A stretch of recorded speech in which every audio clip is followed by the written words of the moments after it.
I didn't know my roommate had been secretly charging me rent increases. That didn't exist until our landlord laughed at me. Actually laughed. Like I'd just told the funniest joke of the year. What increase, he said. I was standing in the leasing office holding my phone, shaking. The extra $300 a month? For the new maintenance fee? He stared at me. There is no maintenance fee. And that's the exact moment I realized my best friend and roommate of 3 years had been stealing from me. Hi, I'm Jada. I'm 24, and my former best friend, Chloe, is the most convincing liar I have ever met. We met sophomore year of college. Bonded over late-night ramen and shared trauma. Promised we'd always live together. When we graduated, we signed a lease together for a cute 2-bedroom apartment downtown. It wasn't fancy, but it was ours. Or at least I thought it was. About 8 months ago, Chloe came into my room looking stressed. They're raising the rent, she said. I groaned. Of course they are. Yeah, property taxes, inflation, maintenance upgrades. It's going up $300 each. I panicked a little, but what choice did I have? Moving is expensive. Breaking a lease is worse, so I paid it. Every month. On time. Through Chloe. Because she said she handled the landlord transfers. Looking back, there were red flags. She suddenly started buying expensive skincare. Designer bags. Posting weekend trips I couldn't afford. Whenever I asked how she had money, she'd say, I budget better than you. That stung. So I worked more hours, skipped dinners out, stopped ordering takeout, all while unknowingly funding her lifestyle. The only reason I even went to the leasing office that day was because our sink had been leaking for 2 weeks. Chloe said she'd put in a request. Nothing happened. So I went myself. That's when the landlord pulled up our account. Rent, same as always. No increases. No added fees. Paid late twice. Paid short once. I blinked. Short? I asked. He turned the screen toward me. The last 3 months, the rent submitted was $600 less than what I had given Chloe. I felt like my ears were ringing. So, what does that mean? He hesitated. It means someone isn't paying the full amount. I walked out of that office in a daze. I checked my bank statements. 8 months of extra $300 payments. That's $2,400, plus the missing $600 chunks. Another $1,800. Total? Over $4,000? Gone. I didn't confront her immediately. I went home, sat on my bed, and replayed every conversation we'd had. Every time she'd sighed dramatically about adult expenses. Every time she'd said, You're lucky I handle the financial stuff. Lucky? When she got home that night, she was glowing. New shoes. Shopping bag in hand. How was work? She asked casually. I looked at her. Why did you lie about the rent? She froze. Not shocked. Just calculating. What are you talking about? I pulled up the lease. The landlord email. The payment history. Her face changed. Not guilt, annoyance.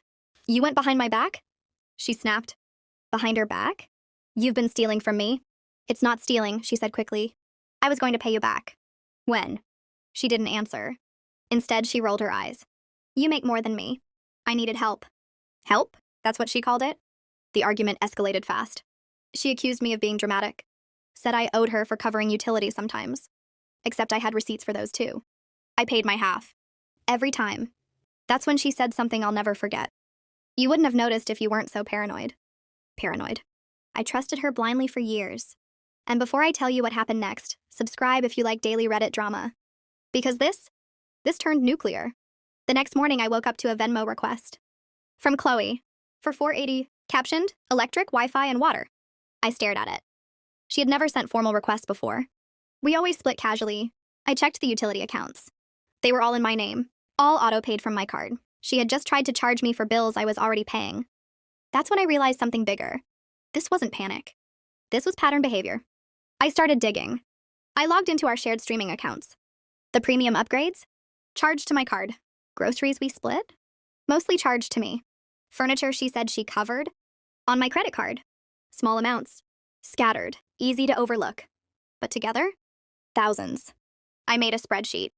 Every charge. Every transfer. Every month. The total cost $7,300.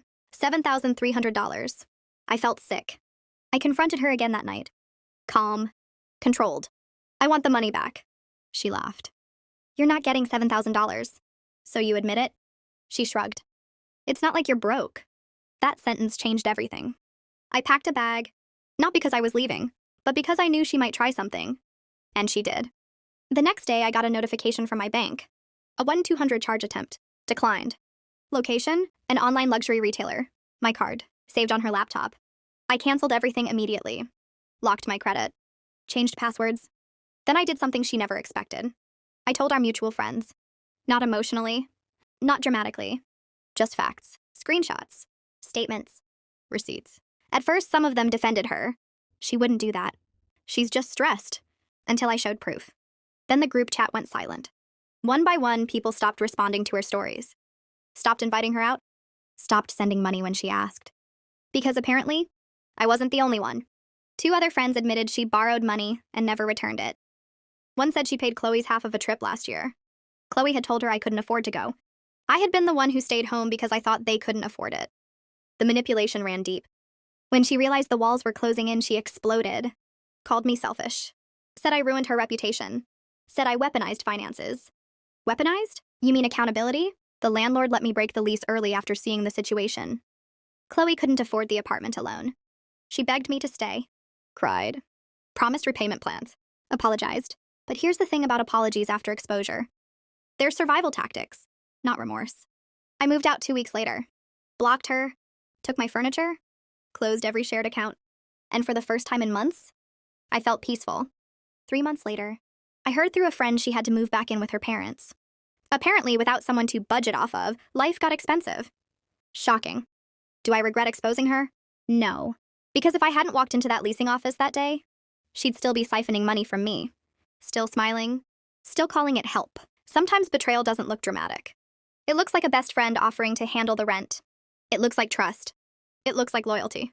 Until you follow the money and realize you were funding the villain the whole time.